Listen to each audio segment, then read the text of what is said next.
On August 9th of 1899, PL Travers was born Helen Lyndon Gough to Margaret Agnes Gough and Travers Robert Gough in Queensland, Australia. The eldest of three daughters, Helen Lyndon Gough, known to family and friends as Lyndon, saw her fair share of, early childhood trauma.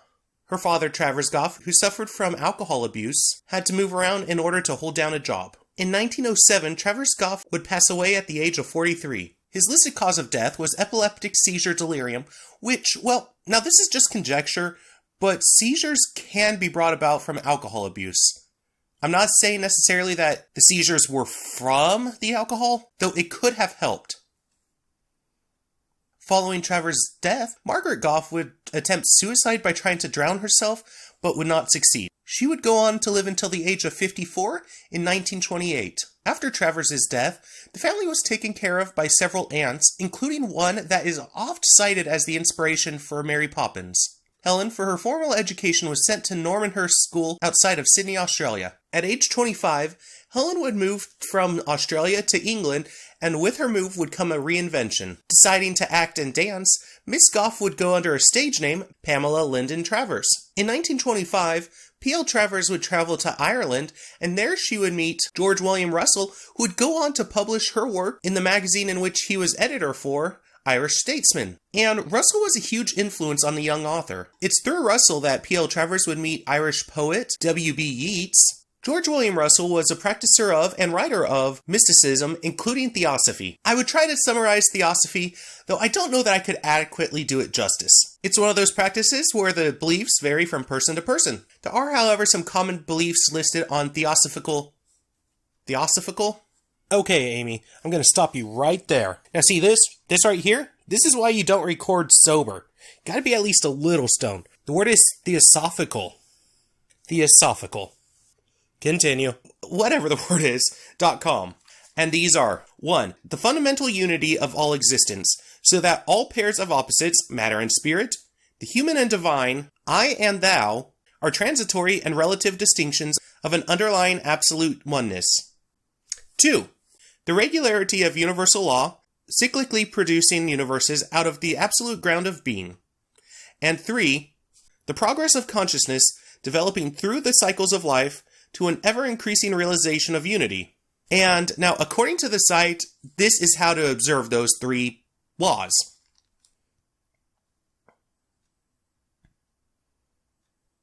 In 1936, PL Travers would study under George Gurdjieff, and I'm gonna again read my notes here so I don't get anything wrong here. Gurdjieff is a mystic teaching that some humans were able to awaken a greater sense of consciousness through a method invented by him called the Fourth Way. In addition, PL Travers throughout her life would study mysticism under Native Americans, and in the 1960s, she would travel to Japan to study Zen mysticism. And one thing to note, and this is kind of... Okay, so PL Travers, her records are kind of not the greatest. She was very secretive. There wasn't a lot known about her, but later in her life, she donated a few dozen boxes full of notes about her life. So there are some things that we know. There are some things that are speculation. But one thing that is common speculation is that PL Travers might have been bisexual. Turn down for what? Turn down for what? Although she did have relationships with several men, for 10 years she would live with Madge Burnand. Of course, unfortunately, there's not a lot of evidence that they were lovers, besides hearsay. Miss Burnand, however, was the first person that PL Travers would allow to read Mary Poppins. Mary Poppins was written in 1933 as the character came to PL Travers while battling an illness. Or, at least that's what she says. The truth is that in 1926, PL Travers actually published a story with Mary Poppins and Bert. And actually, this story is basically the basis of the second chapter of the first book, Day Out, in which Mary and Bert went on a bit of a date. The relationship in the original story is a little bit more overt, but it's more or less the same. And, the original story, Mary Poppins and the Matchman, would become Day Out in the first book, and those stories would actually go on to inspire the Jolly Holiday sequence. In 1940, Irish writer and Yeats biographer Joseph Hone was sent to take care of his two newborn grandsons, twins Camillus and Anthony. PL Travers, having become friends with the family, decided to take the twins, but in preparation decided to go to her astrologer to get their fortunes told. And it was at the behest of her astrologer that she took only one of the two children, separating the twins and condemning Anthony to a life of poverty, whereas Camillus would lead a more luxuriant life. Shortly after adopting Camillus, she and Camillus would move to America to avoid the bombing raids that were going on in England at the time. World War II. Travers would raise Camillus as her own, and when asked, she would say that his father had died in the tropics. Travers loved her son, but he was a bit of a handful. During his teen years, he became a bit fond of alcohol. At age 17, Anthony would come and tell Camillus that he was a hone, and the two brothers would go on a 3-day drinking binge. Despite being a little less than thrilled that Anthony showed up, she did ask Anthony to stay, hoping that having his brother would help sober up Camillus a little bit. The two brothers, having no real similarities besides their love of alcohol, would eventually grow distant. Anthony would pass in 2005, and in 2011, Camillus would pass, both from complications from alcohol. Starting in 1944, Walt Disney would begin trying to get the rights to make Mary Poppins, a task harder than he had realized, as it wasn't until 1959 that the two would reach an agreement. And in their negotiations, PL Travers, she got script rights, something heretofore unheard of from Disney. She would get $100,000 down payment, and she would earn 5% of the film's gross, guaranteeing financial security for the rest of her life. Her opinions on the film would vary over the years, although she was always generally dissatisfied with it, mostly because of the animation. Despite this dissatisfaction, in the 1980s, PL Travers would actually go on and work with Brian Sibley to write a sequel of Mary Poppins for the Walt Disney Company. This fell through, and a sequel from Disney would take until 2018 to be released, which is actually happening this Wednesday here in America. This is 54 years after the first one. That's quite a span. The last few decades of PL Travers' life were a bit, dare I say, mundane. Or, at least compared to her first 65 years. On April 23rd, 1996, at age 96, PL Travers would pass away. And if there's one thing that could be said about PL Travers, it's that she was smart. In her last will and testament, PL Travers put some stipulations that she had for the stage musical that was currently being produced. First, the writers and actors had to be English, no Americans. And second, no one from the movie could work on the stage musical. That includes no new songs from the Sherman Brothers, though she did allow those created for the original movie. She wasn't thrilled about it. It was a compromise.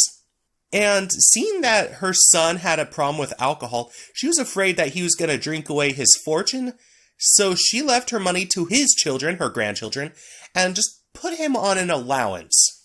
Now, when I reviewed the Mary Poppins books, I stated that I don't know that Mary Poppins would have stood the test of time without the film version. I'm not going to change my opinion, but truly, I just can't say. However, regardless of what the case may be, PL Travers was quite successful in her time. While she was staying in America, she would work as writer-in-residence at both Smith and Radcliffe colleges, both women liberal arts colleges in Massachusetts. And this was before her books had been adapted by Disney. Not only that, but before Disney, her books had been translated into over 20 languages at that point.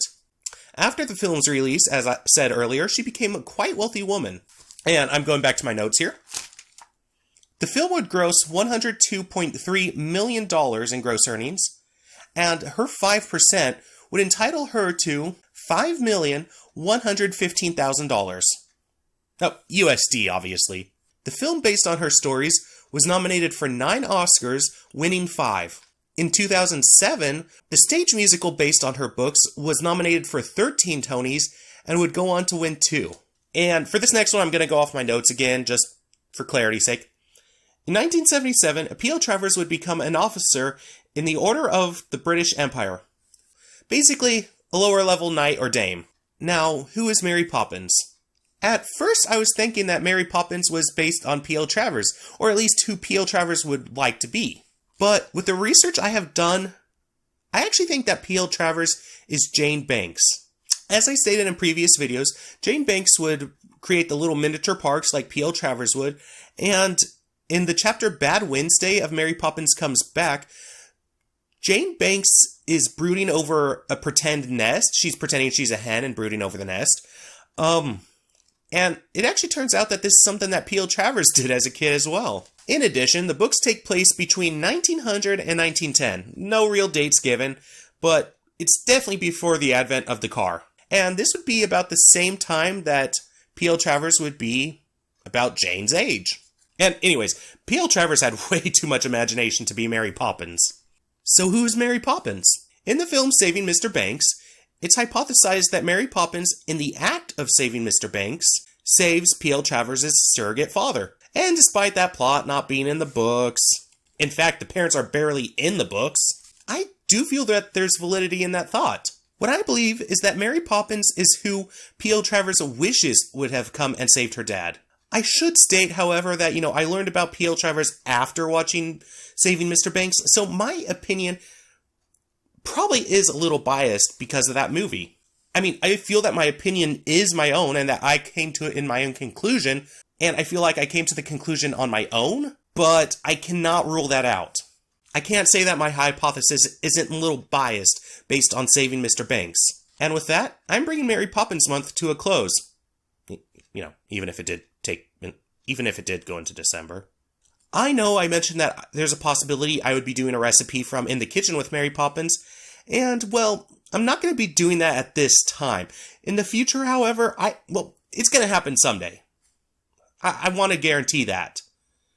So, with all that being said, what are some takeaways? First, PL Travers lived a long and painful life. Second, Mary Poppins is a jerk. 3, the Sherman brothers are awesome. And last and not least, Tom Hanks is an odd choice for Walt Disney. Not as odd as John Heder as Roy Oliver Disney, however. So, hey, thanks for joining me, everyone. This has been a bit of a, project. It took a lot of spoons. Spoons, I know I've referenced several times at this point, but for those not in the know, it's basically mental energy. But, I'm happy that I did this. There's some time in the future that I would like to do this again. Not necessarily Mary Poppins, of course. Thanks for watching, everyone. Next video, even if it comes out after Christmas, is going to be Christmas themed. So, hey, take care, everyone. I'm going to go play some Super Smash Brothers. Remember that you are valid. Bye-bye. So long, Superman! Do you think we'll ever see her again? I'm sure we will, honey. I'm sure we will.